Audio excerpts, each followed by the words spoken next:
Hello everyone, today we will be discussing the Order 4 of Civil Procedure 1908. ठीक है, तो basically हम institution of suit से start करने वाले हैं। तो एक सिविल सूट को इंस्टीट्यूट कैसे करना होता है या वो कमेंस कैसे होता है। तो बेसिकली सिविल सूट जो होता है इंस्टीट्यूट होता है by the presentation of plaint. तो आपको प्लेन प्रेजेंट करनी पड़ती है, ठीक है, कोर्ट में। And this is how the civil suit starts, ठीक है। और आपको ये ध्यान रखना है कि जब भी आप प्लेन प्रेजेंट करेंगे तो आपकी प्लेंट जो है ऑर्डर 6 और ऑर्डर 7 को कंप्लाई करती हो। ऑर्डर 6 जो है प्लीडिंग्स के बारे में बात करता है, ऑर्डर 7 जो है प्लेंट्स के बारे में बात करता है। तो इन ऑर्डर्स के अंदर जितने भी रूल्स हैं उन सबको जो है ये प्लेंट कंप्लाई करनी चाहिए, ठीक है। और अगर ये नहीं करती है तो हम मान लेंगे कि ये प्लेंट जो है वो ड्यूली इंस्टीट्यूटेड नहीं है, ठीक। अगर ये कंप्लाई नहीं करती उन रूल्स को तो हम मानेंगे that the plaint is not duly instituted, ठीक है। देखो कोर्ट में क्या होता है, जितने भी सूट्स फाइल होते हैं, ठीक है, उनको एक रजिस्टर में उनकी एंट्री की जाती है, ठीक है। उनके जितने भी जो भी पर्टिकुलर्स होते हैं उनको हम एक रजिस्टर में एंटर करते हैं, ठीक है। और वो जो एंट्री होती है ना वो नंबर वाइज होती है, ठीक है। ऑर्डर के हिसाब से हम उन जितने भी सूट्स हैं उनकी एंट्री करते हैं, ठीक है। और जो सेक्शन 26 है हमारा वो बेसिकली बात करता है कि भाई इंस्टीट्यूशन ऑफ सूट की बात करता है कि सूट को किस किस तरीके से इंस्टीट्यूट किया जा सकता है। तो suit to be instituted by presentation of plaint, एक तो प्लेंट फाइल करके इंस्टीट्यूट करके हम जो है एक सूट को इंस्टीट्यूट कर सकते हैं, या अदर वेज प्रिस्क्राइब्ड। सो कुछ अदर मैनर जो है प्रिस्क्राइब किए गए हैं जिसके थ्रू जो है हम सूट इंस्टीट्यूट करते हैं। तो पहला है एप्लीकेशन के थ्रू भी हम जो है सूट इंस्टीट्यूट करते हैं, या पिटीशन के थ्रू भी जो है हम सूट इंस्टीट्यूट करते हैं, ठीक है। ये दो अलग तरीके हो सकते हैं जिसके थ्रू हम सूट इंस्टीट्यूट करते हैं। तो जब भी आप मेंटेनेंस की एप्लीकेशन फाइल करते हैं अंदर 125 CRPC, तो आप जो है मेंटेनेंस के लिए सूट फाइल करते हैं, उसके लिए आपका एप्लीकेशन फाइल करनी होती है। और डिवोर्स की हमेशा पिटीशन फाइल होती है, तो आप पिटीशन फाइल करके भी इंस्टीट्यूट कर सकते हैं, ठीक है। जो भी फैक्ट्स आप जो है प्लेंट में प्लीड करेंगे, ठीक है, जितने भी आपने फैक्ट्स जो हैं जैसे नंबर वाइज हम हर पैराग्राफ में अलग फैक्ट प्लीड करते हैं, ठीक। तो ये जितने भी फैक्ट्स हैं वो प्लीड करने के बाद आप एक एफिडेविट इससे अटैच करते हैं और उसमें ये बोलते हैं कि जितने फैक्ट्स जो मैंने इस प्लेंट में प्लीड किए हैं from 1 to dash number are true to my knowledge. इस तरीके से आप जो है एफिडेविट में प्रूव करते हैं। एफिडेविट में प्रूव करने का जो आइडिया है या जो पर्पस है वो ये है कि भाई जो पर्सन जो सूट इंस्टीट्यूट कर रहा है या प्लेंट प्रेजेंट कर रहा है उस पर एक डेटेंट इफेक्ट रहे कि भाई वो ये फॉल्सिफाई ना करे प्लीडिंग्स को, या कोई फॉल्स प्लीडिंग्स जो हैं उसको प्लीड ना करे, ठीक है। जो भी ट्रू फैक्ट्स हैं, ट्रू प्लीडिंग्स हैं, वही कोर्ट के पास प्रेजेंट हो through the way of plaint, ठीक है। अब हम जो है सेक्शन 15 डिस्कस करेंगे। ये वेरिफिकेशन की बात करता है। किसकी बात करता है ये? वेरिफिकेशन ऑफ प्लीडिंग्स की बात करता है। देखो जो प्लेंट है हम उसे वेरीफाई करते हैं, ठीक है। एंड में जो फुट होता है हमारे प्लेंट का हम उसे वेरीफाई करते हैं। तो सीन क्या होता है कि जैसे मान लो ये प्लेंट है, ठीक है। तो प्लेंट में 1 2 3 करके आपने जितने भी फैक्ट्स हैं वो सारे प्लीड कर दिए, ठीक। उसके बाद क्या होता है, आप यहाँ पे प्रेयर लिख लेते हो, प्रेयर करते हो कि भाई आपको क्या क्या रिलीफ चाहिए। प्रेयर करने के बाद यहाँ पे आप वेरिफिकेशन करते हो, जिसके थ्रू आप जितने भी फैक्ट्स आपने नंबर वाइज प्लीड किए होते हैं उनको आप जो है वेरीफाई करते हो। क्या करते हो? वेरीफाई। तो एक वेरिफिकेशन नीचे फुट पे आप हमेशा करते हो। अगर आपने ड्राफ्टिंग पढ़ लिया होगा अपने कॉलेजेस में या जहाँ पर भी, तो आपको पता होगा कि वेरिफिकेशन करना होता है प्लेंट का, ठीक। उस वेरिफिकेशन के बाद आप डेट प्लेस लिखते हो, साइन करते हो अपना, ठीक है। और आप verification foot of the plaint में करते हो, ठीक। तो ये वेरिफिकेशन क्या होता है? ये वेरिफिकेशन बेसिकली नंबर, इसमें आप जो है पैराग्राफ स्पेसिफाई करते हैं कि भाई इतने से इतने जो पैरा हैं फ्रॉम 1 to 5 या 1 to 6 जितने भी, वो I verified on the basis of my own knowledge. जो मेरे नॉलेज में जो फैक्ट्स थे वो सारे ये हैं। जैसे 1 to 4 लेट से, ये 1 to 4 में जितने भी फैक्ट्स आए होंगे ये उस पर्सन जो इंस्टीट्यूट कर रहा है यानी प्लेंटिफ के ओन नॉलेज पे के बेसिस पे उसने बताए हैं, प्लेंट में प्लीड किए हैं बेसिकली। इसके बाद कुछ होते हैं जैसे लेट से 5 6 7, ये जो फैक्ट्स होते हैं ये वो बेसिकली प्लीड करता है on the basis of information received and believed it to be true. कहने का मतलब उसको तो नॉलेज नहीं था, बट उसने किसी से इन्फॉर्मेशन रिसीव किया और उसको लगता है कि जिसने उसको इन्फॉर्मेशन दी है वो इन्फॉर्मेशन जो है वो ट्रू है, ठीक है, वो बिलीव करता है कि वो इन्फॉर्मेशन ट्रू है, इस बेसिस पे वो प्लीड करता है। तो यूजुअली ये जो पॉइंटर्स होते हैं, जो फैक्ट्स होते हैं, जो इन्फॉर्मेशन रिसीव्ड के बेसिस पे हम प्लीड करते हैं और उनको मानते हैं, बिलीव करते हैं कि वो ट्रू है, वो यूजुअली जुरिसडिक्शन के रिगार्डिंग होता है या कॉज ऑफ एक्शन के या वैल्यूएशन ऑफ सूट्स के रिगार्डिंग जो होते हैं वो सारे के सारे फैक्ट्स होते हैं, ठीक है। यूजुअली जब आप अपने एडवोकेट से यूजुअली एडवोकेट्स आपको इन्फॉर्मेशन देता है कि इस सूट ये कोर्ट है, ये कॉम्पिटेंट कोर्ट है इस तरीके के मैटर के डील करने के लिए, इसके पास जुरिसडिक्शन है, आपका कॉज ऑफ एक्शन इस तरीके से अराइज हुआ, इस डेट को अराइज हुआ, क्योंकि आपका राइट था वो वॉयलेट हुआ, इस दिन हुआ तो इस दिन से कॉज ऑफ एक्शन अराइज हो गया। और जो भी वैल्यूएशन ऑफ सूट का कहने का मतलब ये जो भी कॉस्ट जो है आप पे करते हो तो आप ये लिखते हो कि this is the valuation of suit and the cost is paid as per that. तो बेसिकली क्या होता है ना, हर सूट का वैल्यू होता है बिकॉज ये सिविल सूट है। तो मान लो कोई प्रॉपर्टी से रिलेटेड सूट है तो उस प्रॉपर्टी की जो वैल्यूएशन होगी उसके अकॉर्डिंग कोर्ट फी पे करनी पड़ती है आपको। तो आप ये वैल्यूएशन में ये बताते हो कि this is the valuation of the suit and as per that the court fee has been paid, ठीक है। तो ये आपको ये सारी जो चीज़ें होती हैं ये वो चीज़ें होती हैं जो इन्फॉर्मेशन आप रिसीव करते हो and believe it to be true, तो ये भी आपको वेरीफाई करनी पड़ती है, ठीक। तो 5, 6, 7 वाला ये और 1, 2, 3 जो भी है मतलब वो आपके जो है सब्सटेंस पे डिपेंड करता है कि कैसे पैराग्राफ्स बनेंगे, ठीक है। Verification shall be signed by the person making it, तो आपको साइन करना पड़ेगा, ठीक। शैल स्टेट डेट एंड प्लेस, तो आपको डेट एंड प्लेस भी मेंशन करनी पड़ेगी कहाँ उसको साइन किया गया था। अगर आपने मान लो कोई वेरिफिकेशन प्लेन पे आप लिखना भूल गए, आपने वेरिफिकेशन नहीं लिखा या फिर आपने वेरिफिकेशन तो लिख दिया बट उसमें साइन नहीं किया, तो इस केस में प्लेंट रिजेक्ट नहीं होती है, ठीक है। प्लेंट रिजेक्ट नहीं होगी बट आपको उसमें करेक्शन करना पड़ेगा और जो करेक्शन आप जिस दिन करोगे वो रिलेट बैक करेगा to the date of filing. कहने का क्या मतलब है, लेट से आपने इस दिन प्लेंट को जो है फाइल किया, ठीक, इस दिन फाइल किया, अब ये जो है फाइलिंग की डेट है, इस दिन आपको ऑब्जेक्शन रेज किया रजिस्ट्री ने कि भाई वेरिफिकेशन डाला ही नहीं है, ये ऑब्जेक्शन रेज हुआ, यहाँ आपने करेक्शन किया कि भाई वेरिफिकेशन यहाँ आपने करेक्ट कर लिया, तो ये जो है आपने करेक्ट भले ही इस दिन किया हो, ठीक है, इस दिन, बट ये रिलेट बैक करेगा उस दिन जिस दिन आपने उसको फाइल किया था, ठीक है। Person to furnish affidavit along with the pleadings, तो जो भी पर्सन प्लीडिंग्स फाइल करेगा उसको उसके साथ एफिडेविट अटैच करना है, as I already told you कि भाई वो एक डेटरेंट इफेक्ट क्रिएट करेगा जो प्लीडिंग्स फाइल कर रहा है उसके ऊपर, सो दैट वो फॉल्स प्लीडिंग्स जो हैं वो प्लीड ना करे, ठीक है।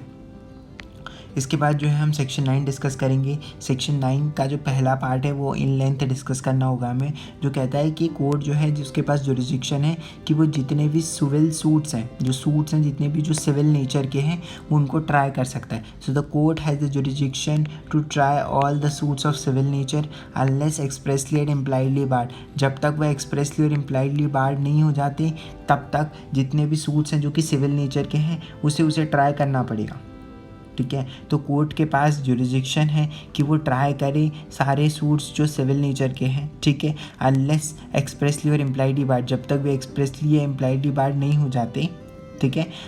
मतलब एक्सप्रेसली कोई एक्ट उनको एक्सप्रेसली बार कर दे या फिर इम्प्लाइडली बार, वो हम इसको डिस्कस करेंगे, बट अभी थोड़ी देर के लिए समझो कि कोर्ट सारे सिविल नेचर जो भी सिविल नेचर के सूट्स हैं उनको ट्राई कर सकता है, ठीक है, and unless expressly and impliedly bar, जो कि रेस्ट्रिक्शन है बेसिकली कि आपको एक्सप्रेसली या इम्प्लाइडली बार किया गया हो, ठीक।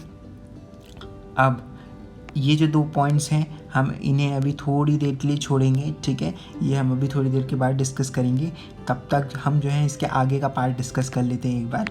हाँ, तो वो है सिविल नेचर कि भाई कोर्ट के पास जुरिसडिक्शन है कि वो सारे सिविल नेचर के सूट्स ट्राई कर सकता है। तो भाई ये जो सिविल नेचर है ना, सिविल का मतलब होता है कोई भी पर्सनल लीगल राइट या ऑब्लिगेशन, ठीक है, personal legal right and obligation जो इंडिविजुअल का होता है वो सिविल। बट ये जो नेचर वर्ड इन्होंने इंक्लूड कर लिया है सिविल नेचर, ये नेचर की वजह से ना इसका स्कोप बढ़ गया है, ठीक है। नेचर से क्या मतलब होता है, उसका कैरेक्टर क्या है, तो वो जितने भी सिविल कैरेक्टर के सूट्स हैं वो उसको इंटरटेन कर सकता है कोर्ट। अभी नेचर को जो है थोड़ा कोर्ट्स ने इंटरप्रेट किया है, वो हम समझते हैं कि इसका इंटरप्रिटेशन कैसे किया गया है। देखो जो सिविल नेचर का सूट है वो हमेशा कोई भी प्राइवेट राइट्स या ऑब्लिगेशंस है उसको तो हमेशा इंक्लूड करेगा। कहने का ऑफ कोर्स बिकॉज वो सिविल नेचर के हैं। अगर प्राइवेट राइट्स एंड ऑब्लिगेशंस है वो सिविल नेचर के, तो of course suit of civil nature जो है उसका कहने का मतलब ये है कि भाई सिविल नेचर की जो भी चीज़ है तो ऑफ कोर्स वो प्राइवेट राइट्स एंड ऑब्लिगेशन जो है कोर्ट्स हमेशा ऐसे सूट्स को जो प्राइवेट राइट एंड ऑब्लिगेशन के रिगार्डिंग है उनको तो हमेशा वो इंटरटेन करेगा। ठीक है, ठीक है। लेकिन मान लो अगर कोई प्योर पॉलिटिकल और रिलीजियस राइट्स के रिगार्डिंग आपने कोई सूट फाइल किया है तो क्या कोर्ट उसको भी इंटरटेन करेगा? नहीं। क्यों? क्योंकि वो सिविल नेचर के अंडर कवर नहीं होती और वो पर्सनल राइट्स एंड ऑब्लिगेशन नहीं है। तो क्या सिविल राइट्स के अंदर सिविल नेचर के अंदर सिर्फ प्राइवेट्स और राइट्स एंड ऑब्लिगेशन के रिगार्डिंग ही सूट कवर होते हैं? नहीं, ऐसा भी नहीं है। ठीक, अब वो कहने का क्या मतलब है, देखो सिविल नेचर जो है ना उसने इस वर्ड का स्कोप जो है एक्सपैंड कर दिया है। ठीक, तो मान लो अगर आपने कोई सूट फाइल किया, ठीक है, जो कि प्राइवेट राइट्स एंड ऑब्लिगेशन के रिगार्डिंग था, ठीक है, तो वो हम उसे सिविल सूट या सिविल नेचर का सूट कंसिडर करेंगे even though it incidentally involves the determination of religious और पॉलिटिकल राइट्स। कहने का क्या मतलब है कि मान लो आपने कोई सूट फाइल किया, ठीक, जिसमें आपका सिविल नहीं, जिसमें आपका प्राइवेट लीगल राइट तो आप या ऑब्लिगेशंस जो हैं जिसके रिगार्डिंग आपने सूट फाइल किया तो वो तो सिविल नेचर में फॉल कर रहा है। लेकिन मान लो उन प्राइवेट राइट्स और ऑब्लिगेशन का जो डिटर्मिनेशन है वो रिलीजियस और पॉलिटिकल राइट्स पे डिपेंड करता है, तो उस केस में भी हम जो है उसे suit of civil nature consider करेंगे। तभी इसी वजह से ये जो सूट ऑफ सिविल नेचर है इसका जो है स्कोप बढ़ाया गया है इस नेचर वर्ड के यूज़ करने से, राइट। क्योंकि सिविल जो वर्ड है वो सिर्फ प्राइवेट्स राइट्स एंड ऑब्लिगेशंस के बारे में बात करता है, ठीक है। इस नेचर के वर्ड ने ये इसका स्कोप बढ़ा दिया है और इसने क्या कर दिया है कि भाई अगर कोई भी आपने प्राइवेट राइट्स एंड ऑब्लिगेशन के रिगार्डिंग कोई सूट फाइल किया है लेकिन उनका डिटर्मिनेशन किसी रिलीजियस या पॉलिटिकल राइट्स पे डिपेंड करता है तो उस केस में भी हम उसे suit of civil nature consider करेंगे। तो यही जो सिविल नेचर है इसने इसका स्कोप बढ़ा दिया है बिकॉज सिविल में तो सिर्फ प्राइवेट राइट्स एंड ऑब्लिगेशन ही आ रहे थे, समझ रहे हो आप। So this is what the meaning of civil nature is. कहने का मतलब ये है कि आपने एक सूट फाइल किया for the declaration of a caste, ठीक है, आपने सूट फाइल किया for a declaration of caste, ये कोई सूट ऑफ सिविल नेचर नहीं है, ठीक है, बिकॉज इसमें कोई लीगल राइट कुछ इन्वॉल्व नहीं है अभी। बट अगर मान लो वहीं आपने डिक्लेरेशन और कोई प्राइवेट लीगल राइट इन्वॉल्व तो है नहीं इस सिनेरियो में, बट उसकी जगह आपने डिक्लेरेशन किया कास्ट का कि भाई मुझे इस कास्ट का डिक्लेयर कर दो because I am entitled to this reservation, right. अब यहाँ पे ये सूट ऑफ सिविल नेचर हो जाएगा। Why? Because the determination of this private legal right, that is reservation, depends upon it incidents upon the rights of the determination of caste। तो अब क्योंकि ये दोनों राइट अटैच हो गए साथ में, इसकी वजह से हम इसे suit of civil nature consider करेंगे और ये सिविल नेचर में फॉल करेगा। समझ पा रहे हो आप? ठीक है, कहने का मतलब है इसको 3 पार्ट में डिवाइड कर लो। देखो, जब प्योर जो है रिलीजियस और पॉलिटिकल राइट्स की बात की जा रही है, रिलीजियस और पॉलिटिकल राइट्स जो प्योर की बात की जा रही है, तो उस केस में तो ये सिविल प्रोसीडिंग्स में फॉल ही नहीं करेगा, ये सिविल वर्ड के अंदर भी फॉल नहीं करेगा और ये सिविल प्रोसीडिंग्स भी नहीं है, ठीक है। लेकिन अगर मान लो कि भाई वो जो है प्राइवेट राइट्स एंड ऑब्लिगेशन के रिगार्डिंग है, प्राइवेट राइट्स एंड ऑब्लिगेशन, ठीक है, के रिगार्डिंग है, कोई आपका प्राइवेट राइट है जैसे प्रॉपर्टी के रिगार्डिंग या कुछ, तो उस केस में क्या होगा, ये जो होगा ये प्राइवेट राइट्स एंड ऑब्लिगेशन ये एक सिविल प्रोसीडिंग हो जाएगा, ठीक है। बट जब ये प्राइवेट राइट या ऑब्लिगेशन जो है, ये जब प्राइवेट राइट एंड ऑब्लिगेशन जो है इस पे ये इसका डिटर्मिनेशन जो है इंसिडेंटल है या इस इशू का, इस राइट को डिटरमाइन करने के लिए हमारा जो इशू है वो इंसिडेंटल है अपॉन सम रिलीजियस और पॉलिटिकल राइट, तो उस केस में ये जो है सूट ऑफ सिविल नेचर है, ठीक है। तो कहने का क्या मतलब है, अगर आप डायग्राम बनाएं तो ये ऐसा है, ये बड़ा जो सर्कल है ये सिविल नेचर का सर्कल है, ठीक है। और इसी के अंदर ये दोनों चीज़ें सिविल प्रोसीडिंग्स भी और ये दोनों ही फॉल करती हैं। ये वाला सर्कल ये जो मैंने बताया कि the private rights incidental upon the religious and political right, ये कोई छोटा सा सर्कल हो सकता है, ठीक है, ये कोई छोटा सर्कल हो सकता है। लेकिन ये जो मेजर राइट है आपका सिविल प्रोसीडिंग्स, ये मेजर पार्ट है। तो बेसिकली कहने का क्या मतलब ये है कि इसमें इंसिडेंटल हो रहा है इस एरिया में, बाकी के एरिया में जो है वो सिविल प्रोसीडिंग्स है। तो इसको आप इस तरीके से समझ सकते हो कि भाई कोर्ट जो है प्योर रिलीजियस और पॉलिटिकल इशू को इंटरटेन नहीं करेगी क्योंकि वो सिविल प्रोसीडिंग्स में नहीं है। लेकिन अगर वो प्राइवेट राइट है और ऑब्लिगेशन है तो वो सिविल प्रोसीडिंग्स में फॉल करेगा, तो कोर्ट इंटरटेन कर लेगी।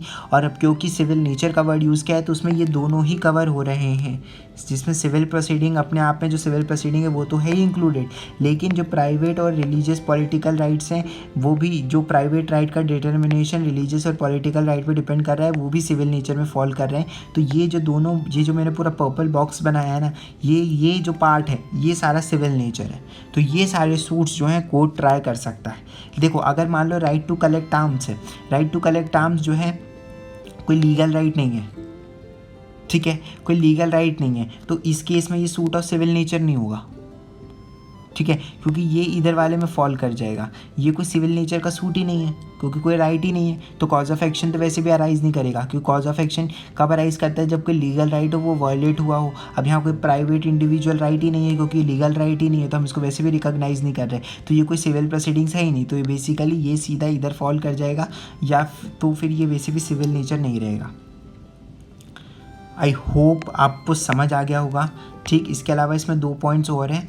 एक ये है कि अगर आपने कोई सूट फाइल किया है जिसमें राइट टू प्रॉपर्टी या ऑफिस कंटेस्ट किया है आपने, ठीक है, ऑफ कोर्स वो सूट ऑफ सिविल नेचर होगा, करेक्ट, यहाँ तक तो हम समझ आ गए। लेकिन अगर वो dispute right entirely depend upon the question as to religious rights और सेरेमनीज, तो अगर जो हमारा प्रॉपर्टी और राइट टू ऑफिस जो हमने कंटेस्ट किया है वो डिपेंड करता है क्वेश्चन रिलीजियस क्वेश्चंस पे या रिलीजियस सेरेमनीज के क्वेश्चंस पे, तो भी वो सूट ऑफ सिविल नेचर होगा, क्योंकि यह नेचर वर्ड लग गया जिसने उसकी एम्बिट बढ़ा दी है, ठीक है। या आपको समझ आ गया होगा होप। अब इसके बाद जो है एक चीज़ और है हमारा एक्सप्लेनेशन टू इस ऑफिस, अगर आपने राइट टू ऑफिस के रिगार्डिंग कंटेस्ट किया है सूट, लेकिन उस ऑफिस से कोई फ़ी अटैच नहीं है कि आपको कोई फ़ी पे की जाती है, या फिर वो ऑफिस जो है किसी पर्टिकुलर प्लेस से अटैच नहीं है, इससे कोई फ़र्क नहीं पड़ता, इन दोनों चीज़ों से कोई फ़र्क नहीं पड़ता। अगर वो कोई किसी पर्टिकुलर प्लेस से अटैच भी नहीं है, या फिर उस ऑफिस को होल्ड करने के लिए कोई फ़ी पे की जाती है वो भी नहीं की जा रही,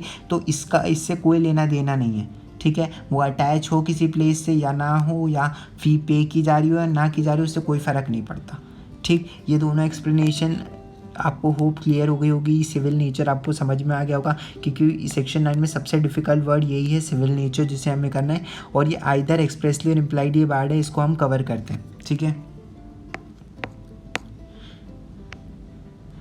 देखो एक्सप्रेस और इम्प्लाइड बार का क्या मतलब है। देखो एक्सप्रेस बार जो होता है बेसिकली कि भाई कोई कोई एक्ट क्रिएट किया गया, ठीक है, बहुत सारे एक्ट होते हैं, कोई एक्ट क्रिएट किया गया जिसके थ्रू हमने पर्टिकुलर डिस्प्यूट ट्राई करने के लिए कोई एक स्पेशल कोर्ट क्रिएट किया, ठीक है, कि भाई यही पर्टिकुलर एक स्पेशल एक्ट बनाया, ठीक है, उसमें हमने एक स्पेशल कोर्ट क्रिएट किया जिसके थ्रू हमने बोला कि भाई इस तरीके के जो डिस्प्यूट हैं, जो ये स्पेशल एक्ट जिसको डील करता है, वो सारे वो स्पेशल कोर्ट डील करेगा, या उसके पास जुरिस्डिक्शन होगा उन डिस्प्यूट्स को एडजुडिकेट करने का, ठीक है। और हमने बोला कि भाई ये सारे डिस्प्यूट, इस तरीके के डिस्प्यूट जो वो इस एक्ट के अंडर फॉल करते हैं, वो सारी स्पेशल कोर्ट ही डील करेगी, ठीक है। तो उस केस में जो ऑर्डिनरी सिविल कोर्ट है उनका जुरिस्डिक्शन अपने आप एक्सप्रेसली बार हो जाएगा, क्योंकि हमने एक्सप्रेसली दे रखा है कि भाई ये जो कोर्ट्स हैं ये स्पेशल कोर्ट्स हैं, और इस तरीके के मैटर जो है यही कोर्ट्स ट्राई करेंगी। तो उस सिनेरियो में जो ऑर्डिनरी सिविल कोर्ट है उनका जुरिस्डिक्शन बार हो जाएगा। इम्प्लाइड बार का क्या मतलब है?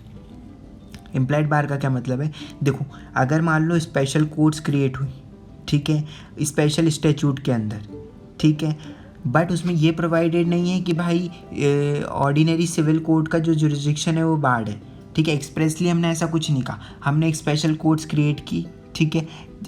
स्टैट्यूट ने एक स्पेशल कोर्ट्स क्रिएट करी, ठीक, और बट उसने एक्सप्रेसली ऐसा कुछ नहीं दिया कि भाई ऑर्डिनरी कोर्ट्स का जुरिडिक्शन बार है या only this suit is to be tried by this special court, ऐसा कुछ नहीं लिखा। बट हमने उसके अंदर एक स्पेशल कोर्ट क्रिएट कर दी। तो उन सिनेरियोज में क्या होगा, अगर तो जस्टिफिएबल वो एक्ट जो है, जो उस पर्टिकुलर डिस्प्यूट के बारे या उस पर्टिकुलर इशू के रिगार्डिंग जो स्पेशल एक्ट बनाया गया है, वो उसके लिए उस इशू के रिगार्डिंग एक जस्टिफिएबल रेमेडी प्रोवाइड करता है या एक proper mechanism of enforcement provide करता है उस तरीके की रेमेडीज़ को डील करने के लिए, ठीक है। तो उस केस में इम्प्लाइडली सिविल कोर्ट का जुरिस्डिक्शन बार हो जाएगा। क्यों? क्योंकि भाई वो जस्टिफिएबल रेमेडी प्रोवाइड कर रहा है, एक अच्छा मैकेनिज्म दे रहा है उन रेमेडीज़ को इन्फोर्स करने के लिए। तो जब सब कुछ है, ठीक है, और स्पेशल कोर्ट्स क्रिएट भी किए गए हैं, ठीक है, तो उस केस में हम इम्प्लाइडली मान लेंगे कि भाई जो ऑर्डिनरी सिविल कोर्ट्स हैं उनका जुरिस्डिक्शन बार है, ठीक। तो ये है एक्सप्रेस में एक्सप्रेसली दिया होता है कि भाई यही कोर्ट्स हैं, यही ट्राई करेंगे इस तरीके का पर्टिकुलर डिस्प्यूट। इसमें क्या होता है, स्पेशल कोर्ट क्रिएट तो किए गए हैं बट ऐसा कोई एक्सप्रेसली ये नहीं कहा गया कि भाई ऑर्डिनरी कोर्ट का जुरिस्डिक्शन नहीं है, ऐसा कुछ तो कोई इन्फर नहीं कर पा रहे हैं। तो उस केस में हम यही देखेंगे कि भाई अगर जस्टिफिएबल रेमेडी है या फिर मैकेनिज्म है इन्फोर्स करने का, तो उस केस में इम्प्लाइड बार लग जाएगा, ठीक है। अब एक चीज़ है जुरिस्डिक्शन के रिगार्डिंग, जो है लास्ट चीज़ वो ये है कि भाई जब भी जो कोर्ट है, ठीक है, उसमें कोई सूट फाइल करेगा तो कोर्ट ये मान के चलेगा या प्रिज्यूम करके चलेगा कि उसके पास जुरिस्डिक्शन है, ठीक है। कोर्ट प्रिजम्पशन रेज करेगा कि उसके पास जो है जुरिस्डिक्शन है। लेकिन ये अपोजिट पार्टी यानी कि जिसके अगेंस्ट सूट फाइल किया गया है उसे ऑब्जेक्शन रेज करना पड़ेगा कि भाई जिस कोर्ट में आप सूट लेके आए उसके पास जुरिस्डिक्शन ही नहीं है उस सूट को ट्राई करने का, ठीक है। एंड क्योंकि ऑब्जेक्शन उसने रेज किया है तो बर्डन ऑफ प्रूफ भी उस पर होगा कि कोर्ट के पास जुरिस्डिक्शन नहीं है। और जब भी अपोजिट पार्टी जो है वो ऑब्जेक्शन रेज करेगी तो उस केस में क्या होगा, कोर्ट डिसाइड करेगा कि उसके पास जुरिस्डिक्शन है कि नहीं है। जिस कोर्ट में आपने सूट फाइल किया वही कोर्ट जो है वो जुरिस्डिक्शन डिसाइड करेगा उसके पास जुरिस्डिक्शन है कि नहीं है, वो खुद ही डिसाइड कर लेगा, ठीक। अगर उसको लगेगा कि उसके पास जुरिस्डिक्शन है तो वो प्रोसीड करेगा, अगर उसके पास लगेगा कि उसके पास जुरिस्डिक्शन नहीं है तो उस केस में वो प्लेंट रिटर्न कर देगा और बोलेगा भाई जाओ सही जो कोर्ट है जिसके पास जुरिस्डिक्शन है उसमें फाइल करो, क्योंकि उसके पास तो जुरिस्डिक्शन नहीं है, ठीक है। होप आपको ये सारा सेक्शन 9 ये सब कुछ समझ आ गया होगा, ठीक है। और ये जो PDF है मैं डिस्क्रिप्शन में अटैच कर दूँगा, ठीक है। And thank you so much.